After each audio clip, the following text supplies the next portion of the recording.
ओम नमः शिवाय। मैं हूं ज्योतिर्विद पंडित दीपक दुबे और उपस्थित हूं आपके साथ इस सप्ताह अर्थात 20 फरवरी से 26 फरवरी तक का राशिफल लेकर। कैसा रहेगा यह सप्ताह करेंगे इसके ऊपर चर्चा। लेकिन राशिफल बताने से पहले दो आवश्यक सूचना दे दूं। पहली, 24 फरवरी को महाशिवरात्रि है। भगवान शिव, ऐसा माना जाता है कि भगवान शिव और माँ पार्वती का इस दिन विवाह हुआ था। तो महाशिवरात्रि के अवसर पर रुद्राभिषेक, रुद्र यज्ञ का बहुत अधिक महत्व है और हमारी साइट पर इसकी बुकिंग चल रही है। आप में से जो भी अपने घर परिवार की सुख समृद्धि के लिए रुद्राभिषेक कराना चाहते हैं वो हमारी साइट से बुकिंग करा सकते हैं। और हमारे यहाँ से नहीं, जहाँ भी आपके लिए उपलब्धता हो, कहीं भी आप करना चाहते हैं तो आप उस दिन महाशिवरात्रि के दिन 24 फरवरी को अवश्य थोड़ा भगवान शिव का पूजन ध्यान करें। विवाह की समस्या हो, धन की समस्या हो, क्योंकि उस दिन एक शिव और शक्ति का मिलन का दिन है। तो एक अद्भुत, उस दिन शिव की उपासना करने से एक अद्भुत ऊर्जा उत्पन्न होती है आपके अंदर और उससे समृद्धि, शक्ति, ज्ञान, सुख, लगभग सब कुछ प्राप्ति की ओर आप बढ़ते हैं। तो आप कहीं भी रहें, भगवान शिव की पूजा कराएं। विशेष पूजा कराना चाहते हैं तो हमारे साइट के माध्यम से भी बुकिंग करा सकते हैं। दूसरी बात यह कि 26 फरवरी को सूर्य ग्रहण लग रहा है, यानी रविवार को सूर्य ग्रहण लग रहा है। ग्रहण के ऊपर हमने अलग से वीडियो दिया हुआ है, बहुत विशेष है यह ग्रहण।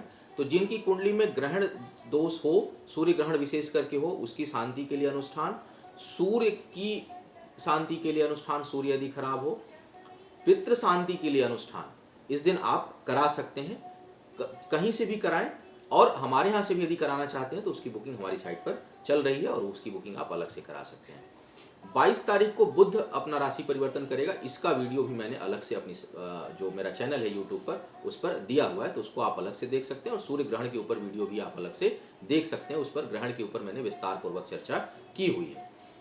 अब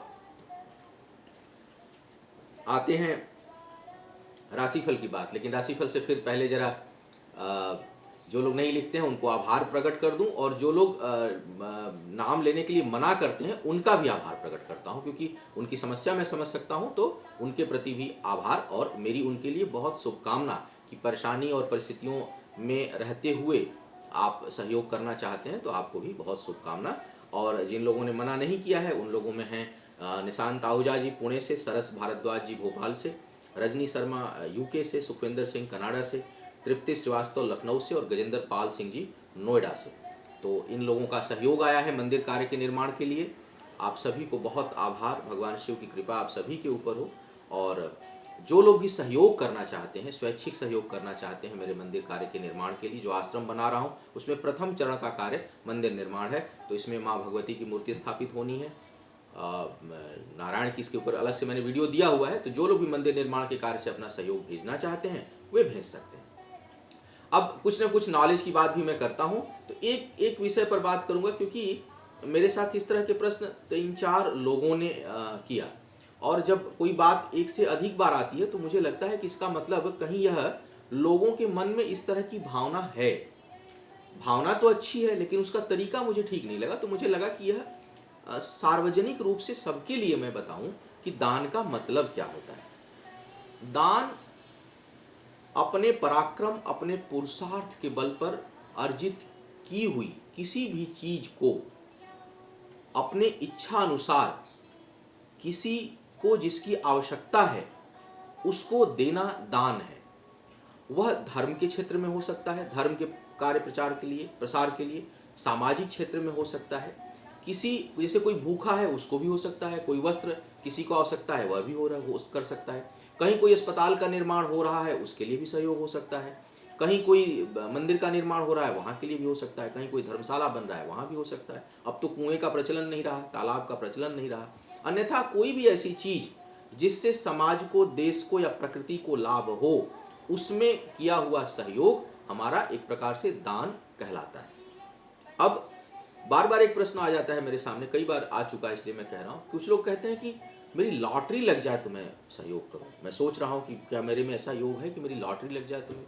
देखिए, अगर किसी को जब आप सहयोग करते हैं तो एक तरह से उसकी लॉटरी ही लगती है। जैसे कि मान लीजिए कि मुझे किसी ने सहयोग भेज दिया 1 लाख रुपए का, 2 लाख रुपए का, 50,000, मैं कुछ करना चाह रहा हूँ, तो मेरे लिए एक तरह से लॉटरी ही है, क्योंकि वो मेरे पुरुषार्थ का नहीं है, मेरे मेहनत का नहीं है, वो किसी का सहयोग है।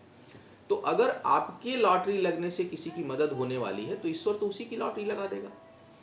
और लॉटरी आए तब मैं कई लोग मेरे से कहते हैं कि मैं यूके में हूँ या दुबई में हूँ या अमेरिका में हूँ या कनाडा में हूँ, यहाँ पर देने की व्यवस्था नहीं, तो मैं किसको दूँ?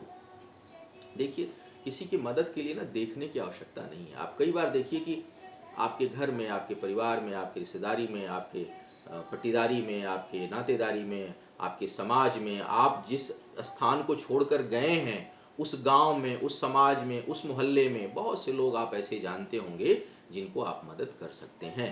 तो मदद के लिए किसी चिट्ठी पत्री या किसी कोई टैग लगा करके नहीं खड़ा होगा कि मुझे मदद करिए। आप बस देखिए कि कहीं आपकी रिश्तेदारी में कोई बच्चा बिना पढ़ाई के तो नहीं, तो अगर आप समर्थ हैं तो आप जितना कर सकते हैं उतना करिए, उसके लिए लॉटरी की क्या आवश्यकता है। दूसरी बात, कई लोग पूछते हैं कि कई जगह शास्त्रों में कहा था कि अपने इनकम का 10% दान करना चाहिए। एक्चुअल में वो इनकम का नहीं होता है, इनकम का मतलब वहाँ पर प्रॉफिट से है। यानी जैसे मान लीजिए हमारी आय जो है वह 1 लाख रुपए है और 1 लाख रुपए में से 90,000 मेरा खर्च है। अब मेरे पास सेविंग में 10,000 बच रहा है, तो 10,000 का 10% अर्थात 1,000 रुपए हम स्वेच्छा से हम चाहें तो हर महीने किसी को सहयोग कर सकते हैं। तो आपको चाहिए, दसवंध का नियम इसीलिए बनाया गया है कि हर व्यक्ति को चाहिए कि अपनी आय का 10वां हिस्सा समाज के, धर्म के, जरूरतमंद के काम में जरूर खर्च करे। उससे ये सब अर्जित आय हैं और कहीं ना कहीं हमें काम आती हैं, कहीं ना कहीं हमको कहीं मुसीबत में नहीं फंसने देती। इससे दैवीय चीजें, प्रकृति प्रसन्न होती है। जब हम किसी प्रकृति से संबंधित, किसी धर्म से संबंधित मानव जाति जीव कल्याण के लिए हम कोई कार्य में सहयोग करते हैं तो इससे प्रकृति प्रसन्न होती है और दैवीय कृपा प्राप्त होती है। तो आप चाहे जितने भी जो भी हो वो आपको अपना सिस्टम एक बना करके कर, जैसे आप अपनी इंश्योरेंस की किस्त जमा करते हैं ना, वैसे ही आपको चाहिए कि आप कुछ समाज, देश, प्रकृति के लिए आप कुछ करें। अपना समय भी थोड़ा दें, महीने 10 दिन में एक बार, और कुछ जो बचता है, जो भी सेविंग आपकी है उसका कुछ प्रतिशत, 10% तो एक स्टैंडर्ड बना दिया गया है कि भाई अगर आपका 100 रुपये बच रहा है तो आप 10 रुपये दान दे दें। 1 लाख रुपये अगर बचता है 10,000 रुपये आप इन्वेस्ट करें ताकि उससे समाज और देश का कल्याण हो सके। तो यह दान का नियम है, ये करना चाहिए और यह सभी को करना चाहिए। और किसी की मदद के लिए मेरी समझ से लॉटरी की प्रतीक्षा ना करें। और वहाँ आसपास नहीं है तो आप आंख बंद करके देखिए कि आपके घर में, आपकी रिश्तेदारी में तो कोई भूखा नहीं, आपके रिलेशन में तो कोई कमजोर नहीं है, आप उसकी मदद कर सकते हैं और वह उतना ही प्रभावी होता है। हम अक्सर अपने अगल बगल, अपने फ्लैट के नीचे, अपने ऊपर, अपने समाज, अपने मोहल्ले में लोगों को इग्नोर करते हैं और कहीं दूर मदद करने की सोचते हैं। तो मदद करने का वो वास्तविक फार्मूला नहीं है। तो आप देखिए, आपको बहुत लोग मिल जाएंगे नीडी। पूरे दुनिया में पता नहीं कितने अरब आबादी है, नहीं कई कितने करोड़ आबादी है जो भूखे रहती है। तो आप एक बच्चे को भी खाना खिला दीजिए तो कहीं ना कहीं काम आएगा। अब बात करते हैं राशिफल की, जो मुख्य विषय पर आप जिसकी प्रतीक्षा आपको रहती है कि सप्ताह कैसा रहेगा आपका।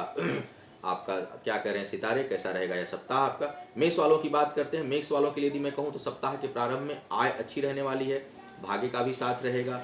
कोई बड़ा काम यदि रुका है तो उसमें इस समय सफलता आपको मिल सकती है। लेकिन सप्ताह के अंतिम भाग में अपने लोगों से कुछ तनाव या वैचारिक मतभेद उत्पन्न होने की संभावना बन रही, छोटे मोटे धोखे भी मिल सकते हैं, आपको सतर्क रहना है।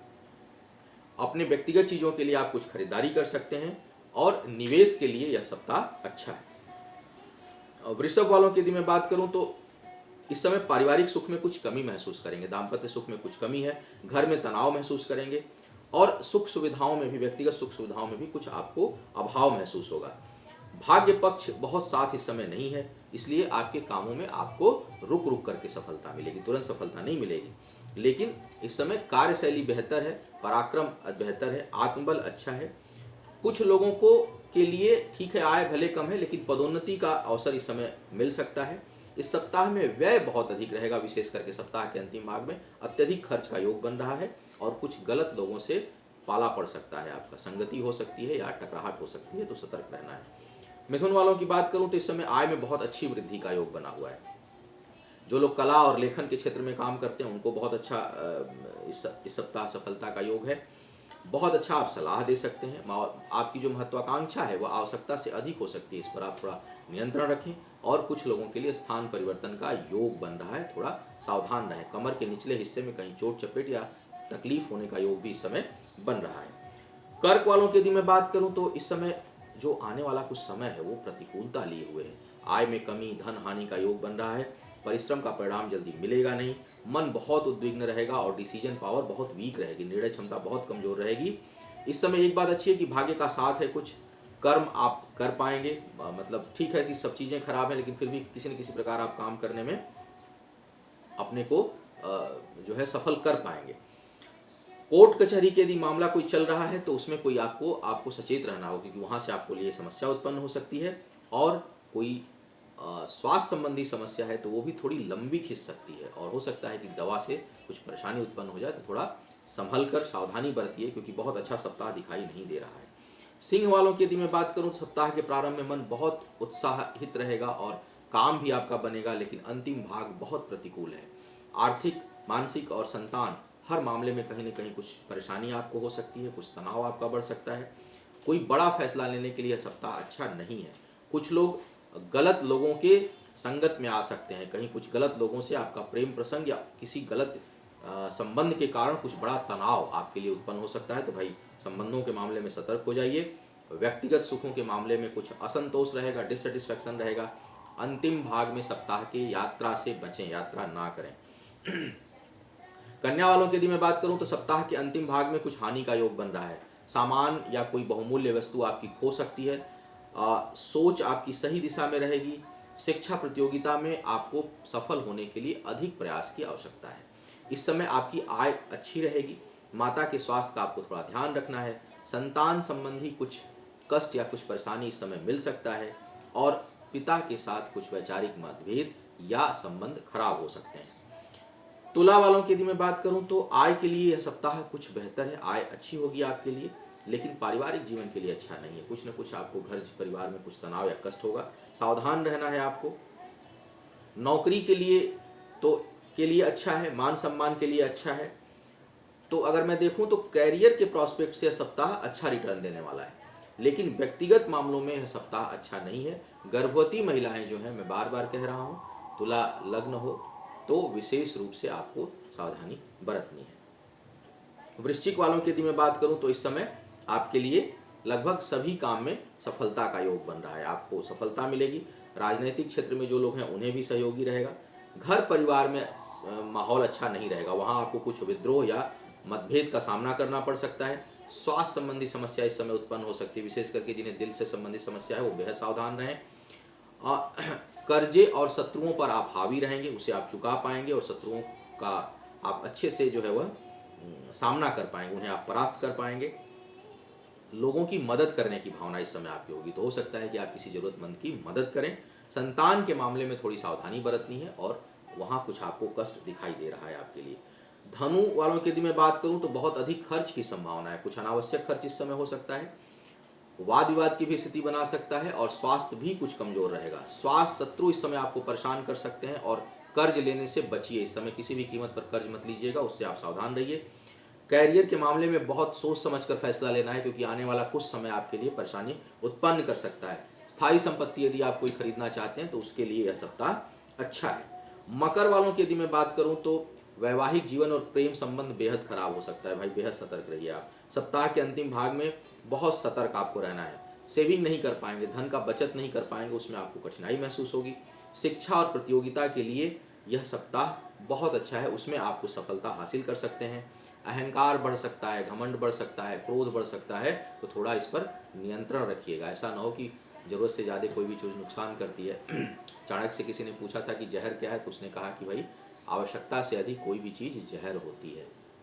वो भोजन ही क्यों ना हो, वो मीठा फल ही क्यों ना हो, मिठाई ही क्यों ना हो, जरूरत से ज़्यादा यदि आप मात्रा से अधिक आप लेंगे तो वह जहर का काम करेगी। अहंकार और क्रोध तो वैसे ही जहर, इसकी मात्रा कम हो तब भी जहर का काम करता है, थोड़ा इससे आपको बचना है। कुंभ वालों की यदि मैं बात करूं तो भाई यदि सूर्य चंद्रमा की दशा अंतरदशा हो या राहु केतु की अंतरदशा हो तो आप बेहद सतर्क रहें। घटना दुर्घटना का योग बन रहा है। जीवन साथी के स्वास्थ्य में भी समस्या उत्पन्न होगी या कुछ वैचारिक मतभेद उत्पन्न हो सकता है। आर्थिक मामलों में बहुत संभल कर चलना है। आपके राशि के ऊपर ग्रहण भी लग रहा है, तो आपको सतर्क रहना है, उत्तेजना पर नियंत्रण रखना है अपने। इस समय आत्मबल खूब बढ़ा चढ़ा रहेगा, बहुत उत्साहित महसूस करेंगे। ग्रहण लग रहा है लेकिन वो आत्मबल को खूब बढ़ा देगा, क्योंकि सूर्य और केतु एक साथ जब आएंगे तो बहुत ऊर्जा महसूस होगी, लेकिन यह ऊर्जा खतरे की घंटी भी है, थोड़ा आपको संभल कर रहना है। अचानक कुछ लोगों को बड़े लाभ या बड़े पद की संभावना भी बनेगी। मीन वालों की यदि मैं बात करूं तो इस समय आपको वाद विवाद से बचना है, विशेष करके अपने करीबी लोगों से, भाई बहन मित्रों से कुछ वैचारिक मतभेद हो सकता है। आय कंटिन्यूटी रहेगी इनकम के मामले में, लेकिन फिर भी कहूँगा कि आर्थिक मामलों में कोई बड़ा जोखिम आप ना उठाएं। भाग्य बहुत सहयोगी इस समय नहीं रहेगी, लग्नेश भी बहुत अच्छी स्थिति में नहीं है, तो कहीं न कहीं परिश्रम का उतना परिणाम नहीं मिलेगा जितना कि आप सोच रहे हैं। कोई धार्मिक और सामाजिक कार्य करने के लिए यह समय बहुत अच्छा है, और हो सकता है कि आप उसमें भाग भी लें और आप उसे करें भी। तो कुल मिलाकर यदि मैं देखूं तो यह सप्ताह उपयोगी है, आपके काम का है। यात्रा भी संभावित है, केवल अपने करीबी लोगों से मतभेद ना हो इसका आप जतन करिएगा।